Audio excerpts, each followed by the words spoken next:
bonecas!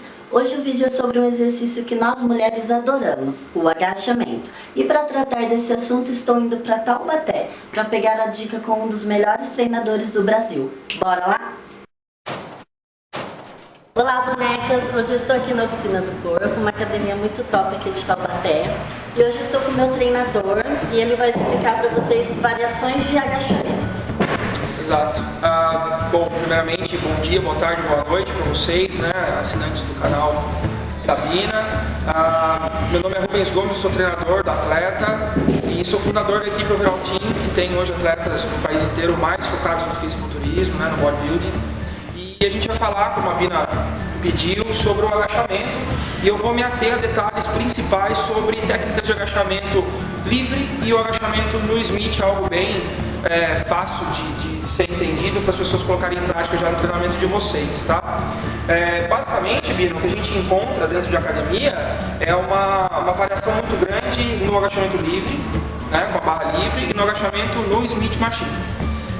Esses dois movimentos, eles deveriam seguir a mesma posição de acomodação da coluna e tal, e hoje a gente encontra muito debate sobre qual a forma correta de se agachar, qual a forma correta de acomodar os seus pés, como que deve descer a coluna, em que direção, se o peito passa da linha do joelho, se o joelho da linha do quadril, qual que é a relação, se é profundo, se não é. E o que eu tenho de mais importante para passar é que o agachamento é algo tão natural ao ser humano, já da origem do ser humano, que ele não tem uma moldagem específica, ele não tem uma tradição, uma acomodação única. Ele deve sim ser adaptado a cada indivíduo que vai executá-lo. E é por isso talvez que criou-se tanta derivação, tanto no agachamento livre quanto no agachamento guiado. Tá? A gente tem técnicas, por exemplo, como uma abertura total das pernas, girando a ponta do pé para fora, que hoje é chamado de agachamento sumô, muito em razão de uma técnica do levantamento olímpico, que é uma posição de sumô, né? Tanto do levantamento terra, do deadlift, quanto do próprio agachamento, e isso sim trouxe um pouco de conforto articular para as mulheres, principalmente, que tentavam agredir mais um pouco da musculatura adutora da coxa, exatamente por criar uma amplitude maior nessa região da perna da mulher. Então ela tinha uma maior solicitação da musculatura adutora. Isso poderia ainda prever alguns tipos de lesão de joelho. Ela poderia acomodar melhor a articulação do joelho, obviamente sempre respeitando que o joelho vá na direção da ponta dos pés. Uma outra variação muito comum que nós encontramos no Smith Machine é uma posição onde as mulheres lançam os pés muito à frente, né, do aparelho, para descer com a coluna totalmente reta. Isso normalmente acomoda a coluna no ângulo reto e coloca uma carga de fator tensional mais na parte do tendão patelar. Então, ao passo que isso acomoda mais a coluna vertebral e não cria tanta compressão, isso sobrecarrega um pouco o tendão patelar. Então, é um cuidado a se tomar. Ainda nesse tipo de agachamento no Smith Machine, a busca pelo agachamento no equipamento deve ser muito similar ao que se agacha naturalmente. Então, o comum, o ideal seria que um professor orientasse o aluno dentro da academia a agachar naturalmente, sem carga, apenas com uma barra nas costas, de forma a educá-lo a encontrar o seu padrão de agachamento ideal.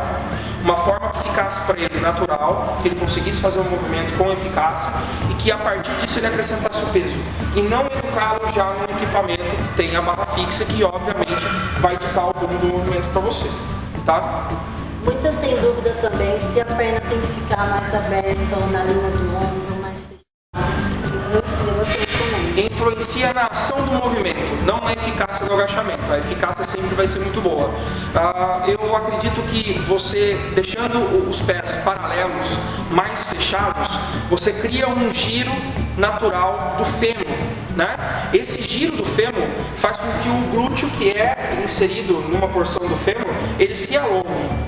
Então você consegue uma maior solicitação da porção do glúteo com as pernas paralelas e os pés mais fechados, geralmente na direção dos deltoides, do ombro mesmo. Essa solicitação é nítida. Você realizando um movimento profundo com a perna paralela nessa posição que a gente definiu, você sente já no próprio treino um aumento na solicitação dos glúteos nesse tipo de exercício. Se você gira mais o pé para fora, você acomoda mais o glúteo, ou seja, você trava mais ele, você consegue uma contração maior.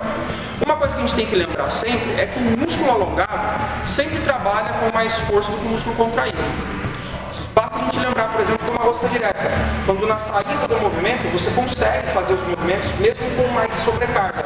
E à medida que você vai contraindo a musculatura, esse movimento vai ficando mais difícil. Isso é muito simples de se entender por conta de saber que quanto mais contraída a musculatura, mais fibras já foram utilizadas para produzir aquele movimento. Então, quando você alonga mais o glúteo no processo de descida, você aumenta também a força e a potência para fazer esse tipo de exercício. Tá? Então, não existe posição certa ou errada. Existem posições que podem expor o cliente a uma lesão, né? Muita angulação do tronco à frente ou muita projeção de carga no tendão patelar. Normalmente, isso é totalmente resolvido quando o cliente faz um bom educativo. Por isso que o ideal é ele começar agachando naturalmente dentro de uma academia, normalmente sem peso, normalmente só com a barra nas costas, para ele fazer realmente um treinamento prévio para ele começar a agachar. E em relação à amplitude, tem que ser total ou tem que ser curto? Esse é um outro tema bastante discutido, né? A amplitude, para nós, do treinamento, não existe agachamento que não seja total. Todo agachamento é total. O agachamento é um fator que vai agredir toda a região muscular da perna, posterior, quadríceps, glúteo.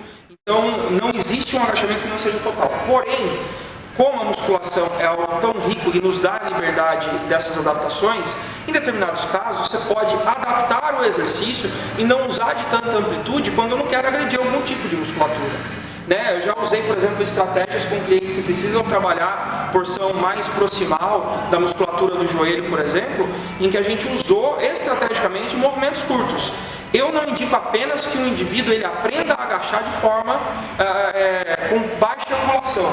Eu acho que todo indivíduo deveria aprender a agachar total, para ele ter mais motricidade, para ele ter mais propriocepção e coordenação inter ou intramuscular. E num futuro, se ele precisar fazer algum ajuste morfológico, um desenho diferente do físico dele, precisar fazer um agachamento mais curto, ele também tem isso à disposição.